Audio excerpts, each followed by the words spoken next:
আল্লাহ রসুল সাল্লাল্লাহু আলাইহি ওয়াসাল্লাম প্রথম লিখিত সংবিধানের কথা আপনারা জানেন, যে মদিনা স্টেট তিনি কায়েম করেছিলেন, এবং সেখানে মূলত 63টি বিষয় ওখানে আনা হয়েছিল, এবং তার মধ্যে পর্যালোচনা যদি করি আমরা, সেখানে প্রায় 47টা ব্যাপার ছিল, 47টা বিষয় ছিল, যেটা দফা হিসাবে আনা হয়েছিল, এবং এটার উপর ভিত্তি করেই মদিনা সনদ কায়েম হয়েছে, মদিনা স্টেট কায়েম হয়েছে। এবং তিনি গোটা বিশ্বের মাঝে প্রমাণ করে দিয়েছেন যে যেখানে মুশরিকরা ছিল, ইয়াহুদিরা ছিল, মুসলিমরা ছিলেন, নানা দেশ থেকে আগত মানুষজন ছিল, কিন্তু সবাই মিলে কিভাবে শান্তিতে বসবাস করা যায়, সবার অধিকার কিভাবে সংরক্ষণ করা যায়, কিভাবে সবাই সুন্দরভাবে চলতে পারে, প্রত্যেকটা নাগরিকের অধিকার কিভাবে সংরক্ষণ করতে হয়, এটা তিনি প্রমাণ করেছিলেন। সুবহানাল্লাহ। তো সেখান থেকে আসলে আজকে তো আর 47টা ব্যাপার বলতে পারবো না, গুরুত্বপূর্ণ প্রথম 3টি যে বিষয় ছিল, সেই 3টি বিষয় আমি আপনাদের সামনে উপস্থাপন করছি। 1 নম্বর, যেটা রাসূল সাল্লাল্লাহু আলাইহি ওয়াসাল্লাম লিখিত সংবিধানে এনেছিলেন, সেটা হলো যে সকলের সহাবস্থান শান্তি এবং নিরাপত্তার সাথে সুনিশ্চিত করতে হবে। এখানে মুসলমান ছিলেন, বললাম বিভিন্ন ধর্মের ছিলেন, কিন্তু রাসূল সাল্লাল্লাহু আলাইহি ওয়াসাল্লাম এই সংবিধানে এটা নিয়ে এসেছেন যে সকলেই যেন শান্তিতে বসবাস করতে পারে, এটা সুনিশ্চিত করতে হবে, এবং প্রত্যেকের জান এবং মালের নিরাপত্তা বিধান করতে হবে। এমনও হয়েছে একজন মুসলমান একজন ইয়াহুদির সাথে অন্যায় আচরণ করেছে, অন্যায় আচরণ করার পরে সে রাসূল সাল্লাল্লাহু আলাইহি ওয়াসাল্লামের কাছে আবার গিয়ে নালিশ জানিয়েছে। আমাদের তো এটা, আমাদের দেশে তো এটা চলে আসছে, হ্যাঁ, সে কোন দলের করে, ওই দল যেটা, তার দল ক্ষমতায় থাকলে সে উল্টায় ফেললেও তার কথাই রাইট, এটাই চলে আসছে। কিন্তু ইসলাম কি বলে দেখেন, আল্লাহ রসুল সাল্লাল্লাহু আলাইহি ওয়াসাল্লামের কাছে আসছে, এসে বলল, ইয়া রাসূলুল্লাহ, ওই ইয়াহুদি আমার সাথে এই আচরণ করেছে, এই আচরণ করেছে। তো রাসূল সাল্লাল্লাহু আলাইহি ওয়াসাল্লাম ডেকেছেন, তদন্ত করেছেন, তদন্তের মধ্যে দেখা গেছে না, কথা তো উল্টা।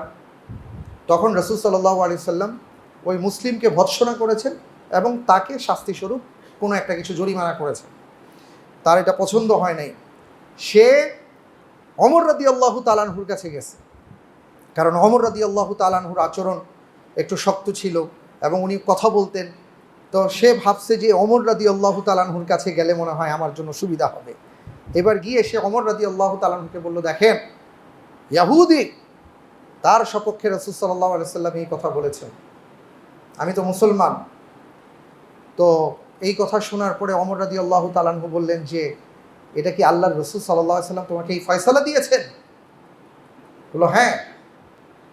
বললেন অপেক্ষা করো। এখানে 2 ধরনের বর্ণনা পাওয়া যায়, একটা হলো যে তিনি তাকে ভৎসনা করেছেন, তাকে প্রহার করেছেন, আর বলেছেন আল্লাহর রাসূল সাল্লাল্লাহু আলাইহি ওয়াসাল্লাম রাষ্ট্রপ্রধান হয়ে তোমার উপর যে বিধান দিয়েছেন, বিচারক হয়ে ইনসাফপূর্ণ বিচার করেছেন, সেই বিচার তুমি মানো না, তাহলে পৃথিবীর কার বিচার মানবে? এটা বলে তিনি তাকে ভৎসনা করেছেন, তাকে প্রহার করেছেন, শাস্তি প্রদান করেছেন। আরেকটা বর্ণনা এসে তিনি তাকে হত্যা করেছেন, যে আল্লাহর রাসূলের কথা মানতে পারে না, তার পৃথিবীতে বাঁচার কোনো অধিকার নেই। তো বড় বিষয়টা ছিল, আমি যেটা মূল কথা বলতে চাই সেটা হলো যে তিনি এইভাবে নিরাপত্তা এবং ইনসাফ কায়েম করেছিলেন যে এখানে বিচার করার ক্ষেত্রে তিনি কখনো দেখেন নাই সে কোন দল, সে কোন দল। আমাদের বিচার বিভাগের অবস্থা কি হয়েছে সেটা সবাই আমরা ভালো জানি, তিনি কখনো এগুলো দেখেন না। এটাই হলো ইসলাম। তো এটা তিনি, এই নিরাপত্তাটা তিনি বিধান করেছেন এবং বৈষম্যহীন একটা সমাজ তিনি উপহার দিয়েছিলেন, যেটা আজকে আমরা বাংলাদেশের জন্য স্বপ্ন দেখি। বাংলাদেশের জন্য স্বপ্ন দেখি যে একজন বিচারক যখন বিচার কার্য পরিচালনা করবেন, সামনে কে দাঁড়িয়ে আছে তিনি সেটা দেখবেন না, ইনসাফ কি বলে, ন্যায় কি বলে, ন্যায়ের আলোকে তিনি বিধান রায় প্রদান করবেন। আমরা যারা এখানে কথা বলি, এই জায়গায় দাঁড়িয়ে আমরা যারা কথা বলি, আমাদের ক্ষেত্রে একই কথা। আনোয়ার শাহ কাশ্মীরি রাহিমাহুল্লাহ খুব চমৎকার একটা কথা বলেছেন, যে আমি যখন খুতবা দেই তখন আমার সামনে একটা পর্দা পড়ে যায়, আমি সামনে আর কাউকে দেখি না, আমি কেবল কোরআন এবং সুন্নাহ দেখি। কোরআন এবং সুন্নাতে যেই কথাগুলো আসে আমি সেটা বলার চেষ্টা করি। হতে পারে সেই কথা আমার বিরুদ্ধেও চলে যায়, হতে পারে আমার মা, আমার বাবা, আমার আত্মীয় স্বজন অনেকের বিরুদ্ধে চলে যায়। এটাই হলো নিয়ম। তো রাসূল সাল্লাল্লাহু আলাইহি ওয়াসাল্লাম মদিনা সনদে এই বিষয়টা নিয়ে আসছিলেন। যে সকলের সহাবস্থান, জানমালের নিরাপত্তা, বৈষম্যহীন সমাজ প্রতিষ্ঠা করা। এবং দ্বিতীয় যেটা ছিল সেটা হলো নিরপেক্ষ স্বাধীন বিচার ব্যবস্থা থাকা, ইনসাফপূর্ণ বিচার ব্যবস্থা থাকা। সেটার ভুরি ভুরি ঘটনা আছে। আলী রাদিয়াল্লাহু তাআলা আনহু তিনি খলিফা, কিন্তু তার বিরুদ্ধে রায় চলে গেছে। বিশাল ঘটনা, ওদিকে যাচ্ছি না, কিন্তু এবং সেটা তিনি মেনে নিয়েছেন। এই ঘটনা দেখে ইহুদি সাথে সাথে মুসলমান হয়ে গিয়েছিল। এমন বিচার ব্যবস্থা আমরা চাই, আল্লাহ তাআলা কবুল করেন, আমিন। 3 নম্বর যেটা ছিল, রাসূল সাল্লাল্লাহু আলাইহি ওয়াসাল্লাম দয়া এবং ভালোবাসাপূর্ণ সমাজের কথা উল্লেখ করেছেন এবং সেটা তিনি কায়েম করেছিলেন।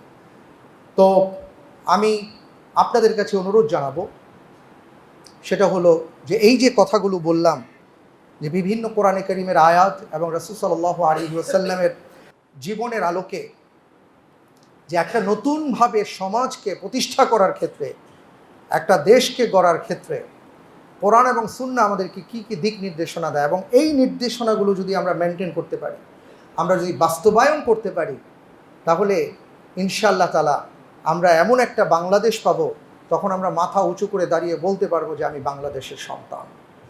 আল্লাহ তাআলা সেই নতুন ভোরের উদয় করেছেন।